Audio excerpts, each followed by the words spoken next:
Hi there. My name is Spencer Reese, and I had so much fun visiting you in your homes last week for our virtual performance from Damn Yankees. If you haven't seen it yet, check it out later. Now, I'm so excited to talk to you again today as we look forward to our 2021 production of Let 'Em Eat Cake. Now, for those of you who don't know me, I'm a resident performing artist with the cast, and I'm also the company's choreographer. One of the things I love most about my summers in Worcester is the many different ways that I get to interact with the community. And as a teacher, one of my favorites is giving pre-show lectures before some of the performances each summer. It gives me a chance to share some history on the show, as well as give insight into my role in the production. Now, since that is also something that I'm missing this summer, I decided that today I would give you the world's fastest pre-show lecture. Now, since this is digital, if you miss anything, you can go back and take a second listen. Ready? Set? Go. Let 'Em Eat Cake was written by the iconic American duo of George and Ira Gershwin. They were brothers. Ira was born in 1896 and he would write the lyrics, and George was born in 1898 and he would write the music. The two are remembered for many different styles of music. For example, many of their songs have become classics in their own right. Their songs include "Swonderful," "Someone to Watch Over Me," and "Summertime." Now, George is also remembered for his concert music, because it blended elements of the classical style with jazz sounds. His concert pieces include Rhapsody in Blue, Concerto in F, and An American in Paris. I love An American in Paris so much I wrote my doctoral dissertation about it. Now, at OLO, we know them more for the musicals they wrote together. For example, last summer we mounted Girl Crazy. Audiences raved about the tap dancing. Now, my interview has to be a head and shoulder shot, so unfortunately I can't dance for you today, so instead I offer to you this picture of me dancing. I loved showing this show with my dear friend Hannah Holmes, and the picture is also courtesy of an OLO standout, Matt Dilliard, our photographer.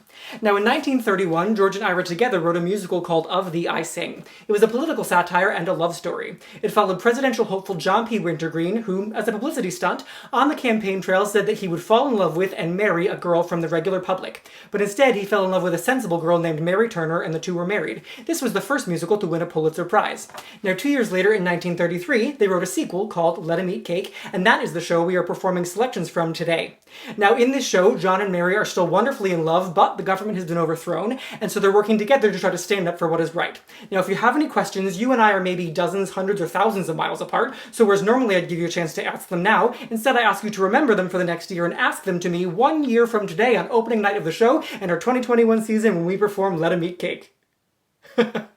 Now, I'm so excited to be performing the role of John P. Wintergreen in the show, and I'll be joined on stage by my dear friend Tanya Roberts as my wife Mary.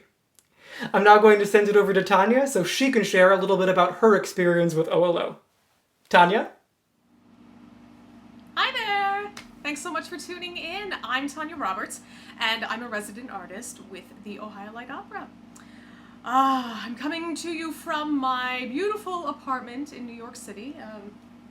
As you can obviously tell by this lovely gray wall behind me. I'm actually in the process of packing up to move, and my apartment is a total disaster right now. So, unfortunately, this is all I can show you of it right now.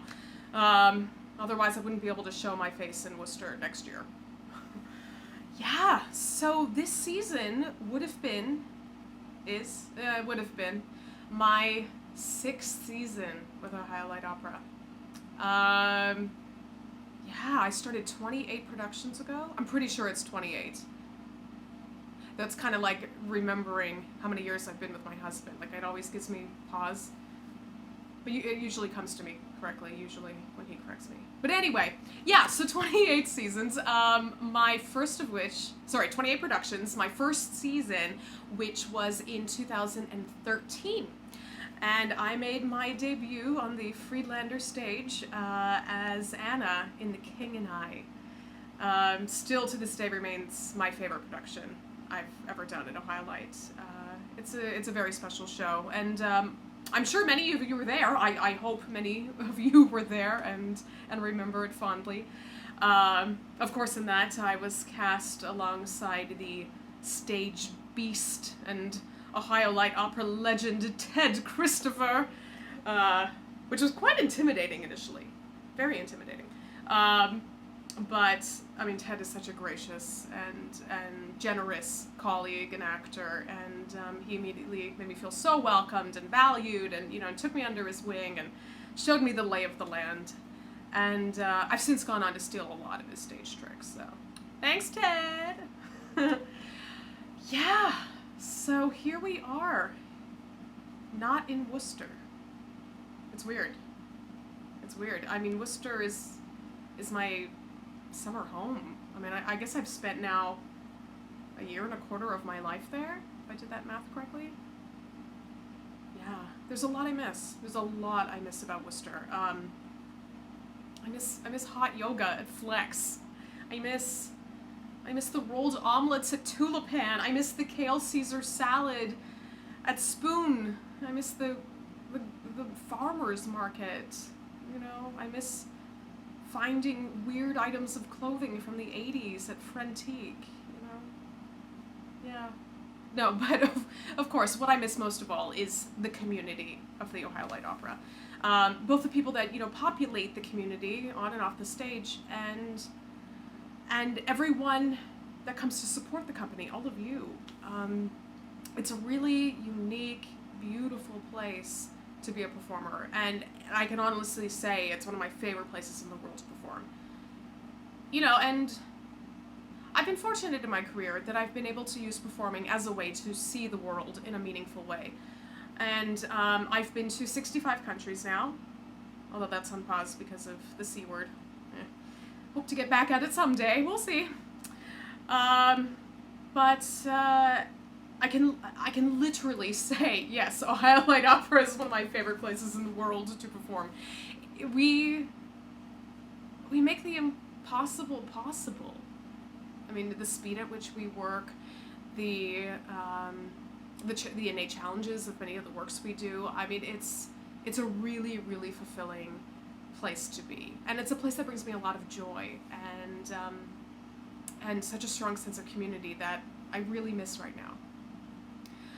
But I do plan to be back in 2021, and as they say, absence makes the heart grow fonder, and I do hope to return next summer. That is the plan, to do 5 more productions, one of which will be Gershwin's Let 'Em Eat Cake, which for those of you who have at some point or another seen Of the I Sing, it's the follow-up to that, it's the sequel to that.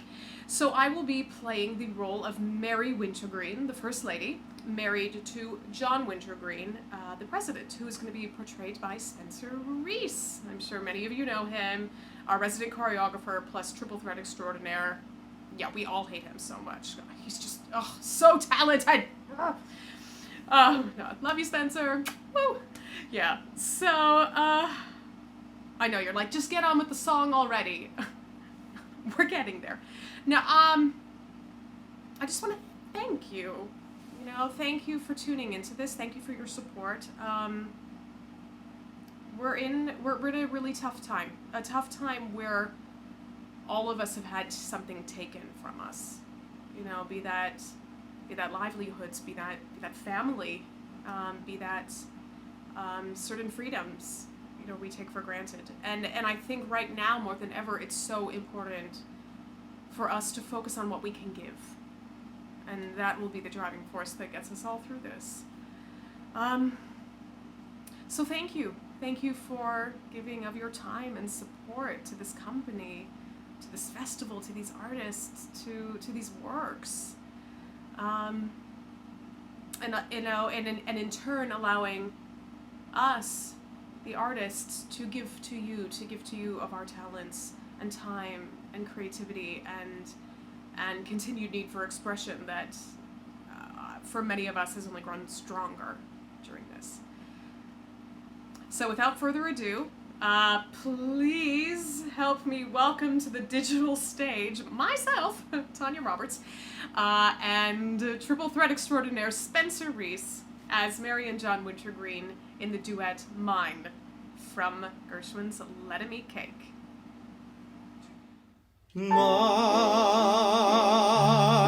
love is mine, whether in rain or storm or shine.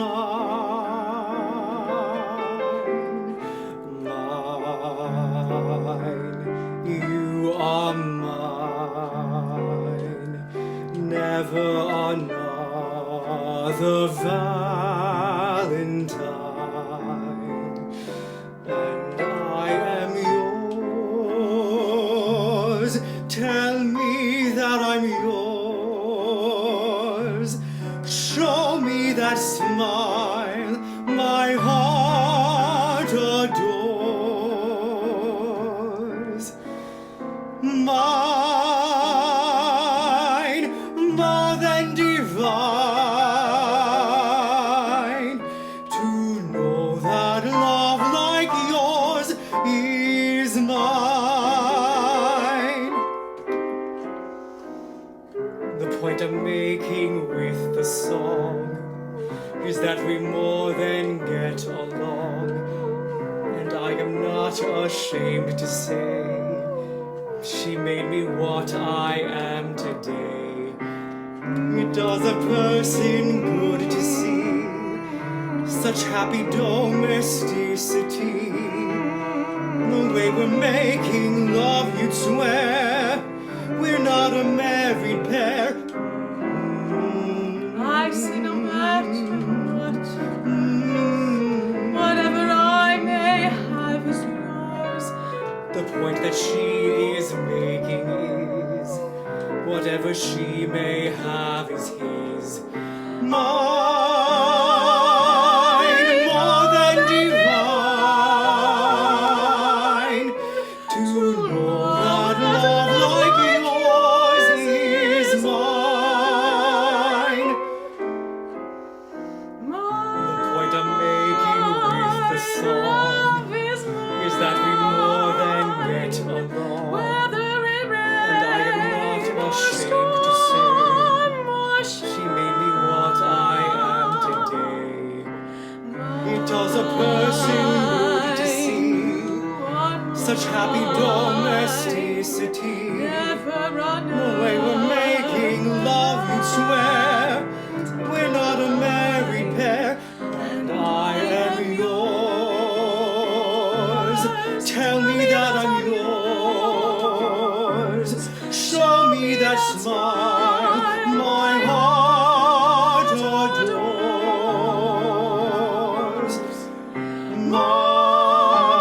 Mine, more than divine, to know the shirt of blue is mine.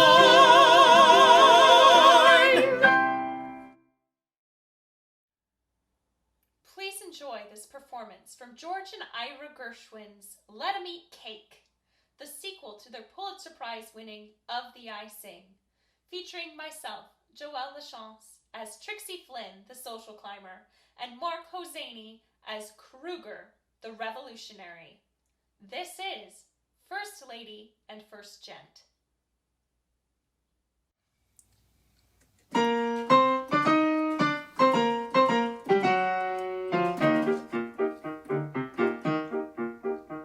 Our future looks colossal and terrific. Why not? If you can find the courage to be mine, Why not? we'll rule from the Atlantic to Pacific. Why not? If we get both our forces to combine, Of course you know your past is rather shady. why not? But then we too have so much on the ball. We really ought to be first gent and lady. The soldiers and the sailors all at our beck and call. And so we've got the wherewithal. If you tie up with me, boy, we'll make history. With no one stopping us, believe you me, there's no topping us. We'll be first lady and first gent.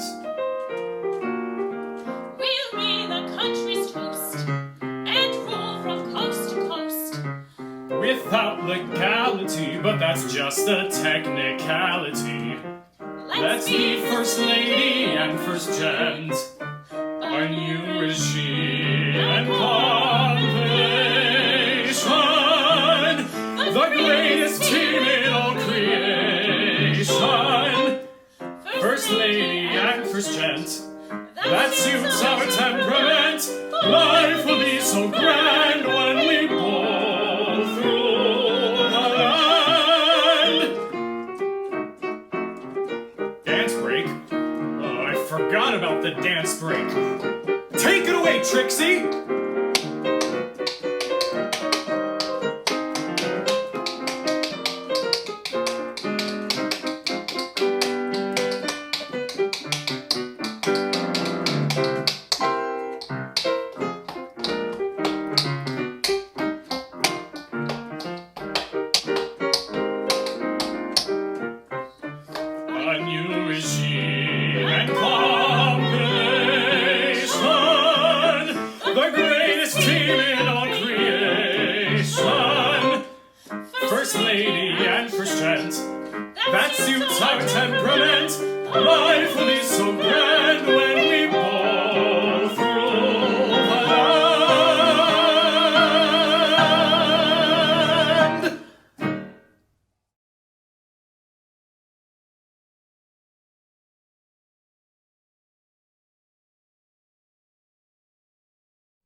Say, now look here. What are you trying to do? Drive me crazy? There's gratitude for you.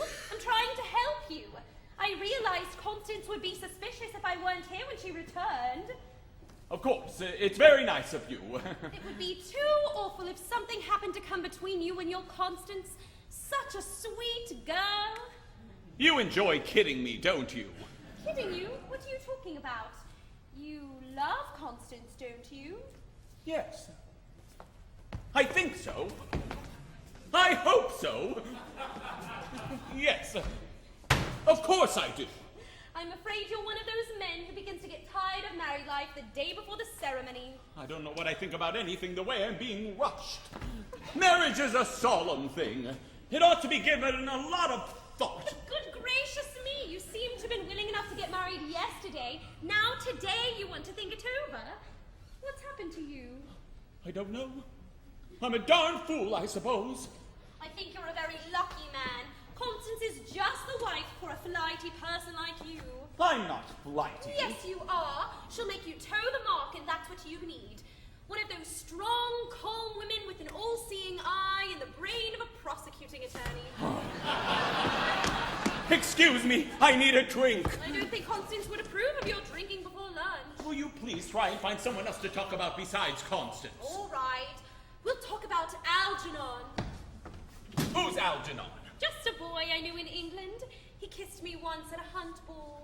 I despise him! Because he only kissed me once? That wasn't his fault. I told him he mustn't, and he thought I meant it. And of course you didn't. No, I rather liked it. Algie is rather a dear. He's one of those chaps who talks like this, Mother. How many T's are in omelette? I'm not interested in your algae. It's not very nice of you to say so, considering the interest I've taken in you and your Constance. Good Lord, there you go back to Constance again. Oh, excuse me. What do you want now? I was looking for my wife. Your wife? Now don't you start getting funny, McGee. I'm in no mood for it. Well, I thought you wanted me to call her my wife, but it's all right as long as you don't. I'll just go to the judge and the rest of the party and tell him it was one of your little jokes. Go ahead, tell them anything you like. No, wait, McGee. Mr. Winter doesn't mean that. He's a little upset. You mustn't pay any attention to him. Hey, I'm only striving to please. If you will keep me informed from time to time as to whose wife is supposed to be, I will endeavor to act according. Oh, thank you, McGee. I'm sure you'll find Mr. Winter very grateful. If only for my sake, I'm sure he doesn't want any scandal. Of course. You're quite right. I'm sorry I was forgetting. If I am rude again, please try and forgive me. I am laboring under a severe strain today. It's all right, sir. I understand. Hey, the judge tells me you're facing the firing squad at 3. The firing squad? What the devil? What are you looking for? I'm looking for my hat. It's on your head. I'm glad you told me. I was just going out without it. What's the matter with him? Oh, Shorty, don't you know? He's in love with me, only he doesn't dare admit it. How can you tell? I can tell by the way he keeps looking at me when I'm not looking at him. Well, gee, that's great. If he's in love with you, everything's okay. No, it isn't. He feels he's got to marry Constance because, in a way, he's compromised her. He'll never back out. My only hope is to make her throw him over. It's a bad mix-up. I wish you hadn't gone and fallen in love with him. Oh, I don't wish that at all, Shorty. Love is such a wonderful thing. It seems to whisper to you soft and low. Yeah, just like a man asking a head waiter for a drink. You crazy kid.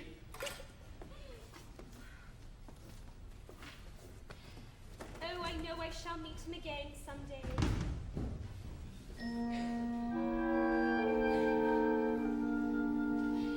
There's a saying old says that love is blind. Still we're often told, seek and ye shall find. So I'm going to seek a certain lad I've had in mind. Looking everywhere, haven't found him yet.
So it was you who stole my manuscript. Yes, I'm afraid it was.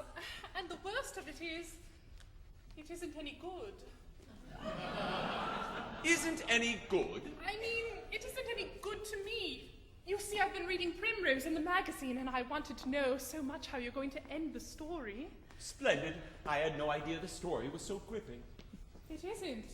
I mean, it wasn't the story exactly, but you see, Primrose is just like me.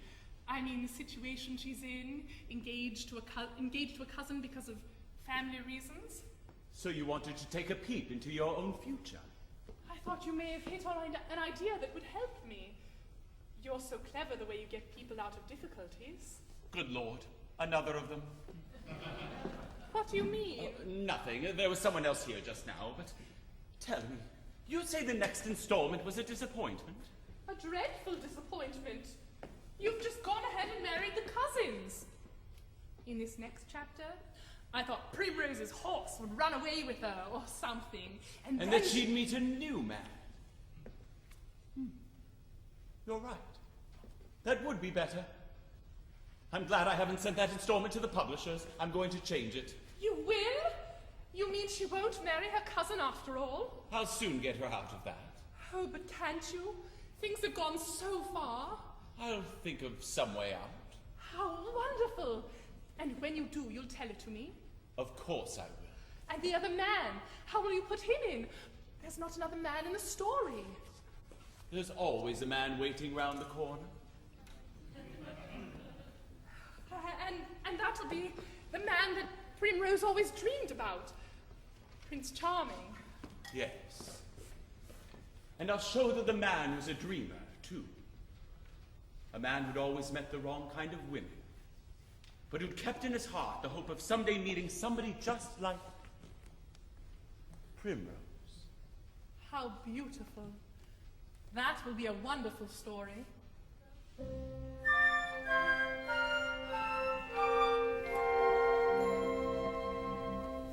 It is never too late for man to mend, and though at times, no doubt, we pick the wrong ones out, to discover the right one I intend. She may be far away, she may turn up today, but I've made up my mind to find her in the end. There's some sweet faraway someone who'll soon be nearer to me, and when we meet I'll show my new love what true love can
better my station. They gave me an education, not to mention a string of pearls.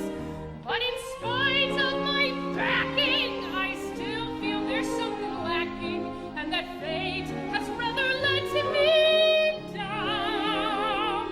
For instead of being famous, I'm an unknown ignoramus from a small Middle Western town. Why couldn't I have been Salome, or Mary Pickford, or Joan of Arc? If I were Elmore Glynn, or even Anne Boleyn, the future wouldn't look half so dark. Why couldn't I be Whistler's mother, or any other woman knows?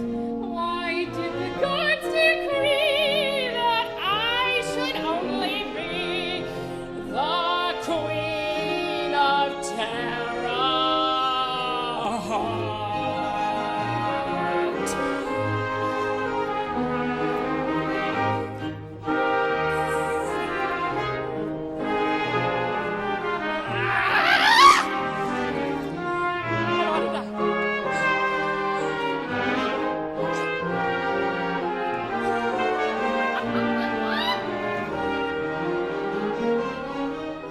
Why couldn't I be Whistler's mother?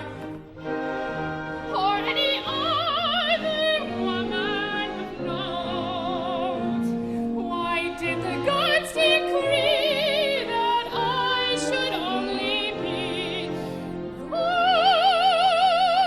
Queen of Terre?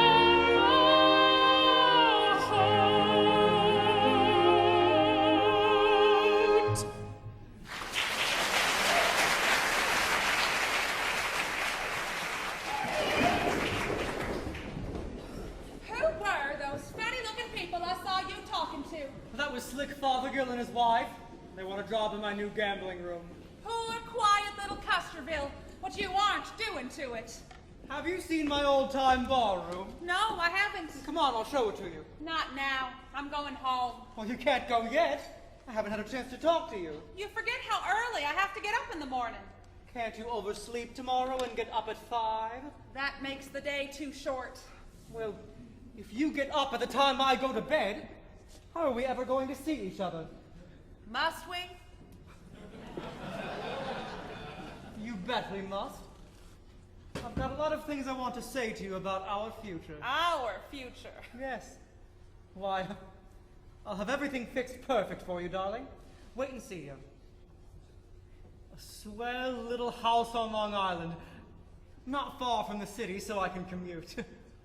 A garden where we can sit and watch the evening sun go down and the morning sun come up. Think of it, darling. Oh, I can picture everything just as it will be. Can you cook? It doesn't matter. Imagine. Every day I'll take the 5:15, and when I arrive home, you'll be waiting for me, and you'll say, "Danny, where have you been all night?" I can imagine. I wonder what you would have done if you had lived when men earned their living by the sweat of their brows. I'd have sold handkerchiefs. Everything's a big joke to you, isn't it? Oh, everything in this world is a great big joke. Everything. Except for you. I would be too if you'd give me the chance. Give me the chance, will you? I will not. Don't you like me, Molly? Sure I do. How much? Enough to make me want to be careful. Careful of me? No, of me. I'm crazy about you, Molly. I wonder how many girls you've told that to. Well, here's something I've never said before. Will you marry me? Oh, don't be silly. Oh, come on, just this once. Dozens of girls would storm up. I had to lock my door. somehow I couldn't warm up to one before. What was it that controlled me? What kept my love life free? My intuition told me you'd come on the scene. Lady, listen to the rhythm of my heartbeat, and you'll get just what I need. Embrace me, my sweet embrace. Embrace me, you irreplaceable you. Just one look at you, my heart grew tipsy in me. You and you alone bring out the gypsy in me. I love all the many charms about you. Above all, I want my arms about you. Don't be a naughty baby. Come to Papa, do. My sweet embraceable you. Embrace me, my sweet embraceable.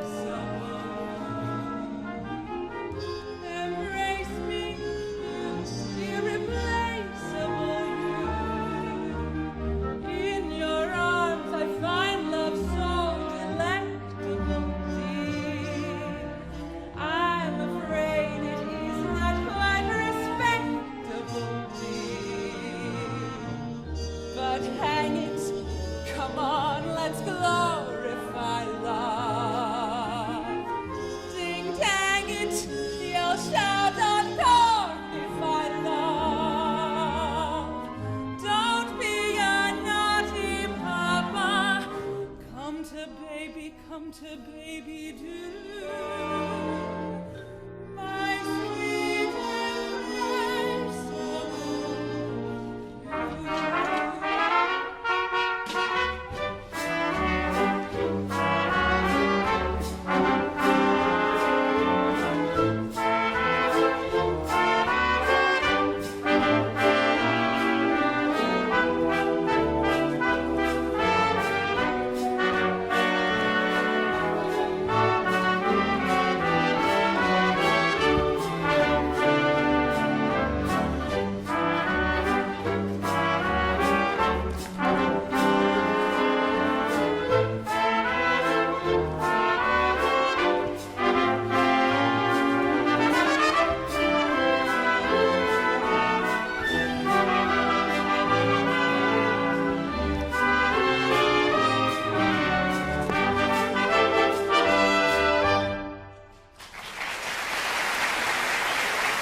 Embrace me, you irreplaceable you.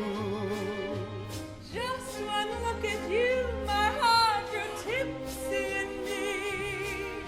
You and you alone bring out the gypsy in me. I love all the many charms about you. Above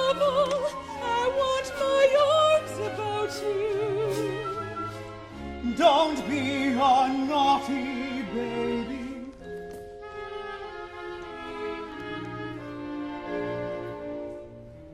My sweet and laceable you.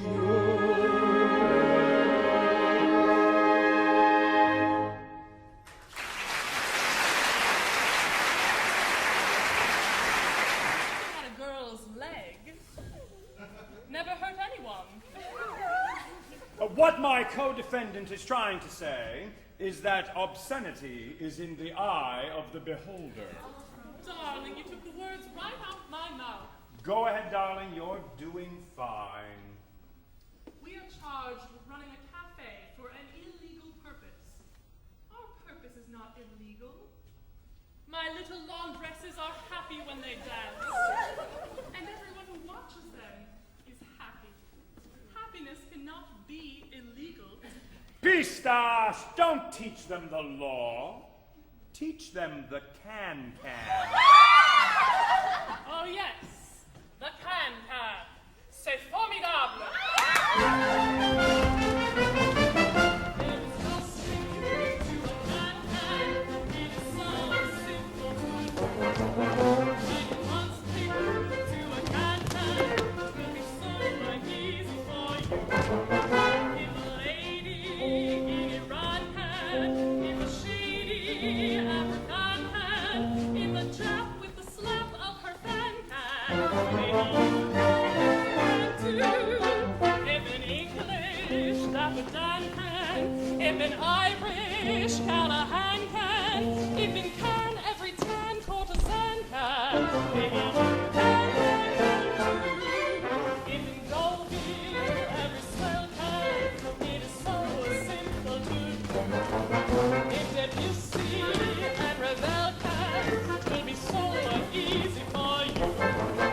If the Louvre custodian can, if the Guard Republican can, if Van Gogh and Matisse and Cézanne can, maybe you can too.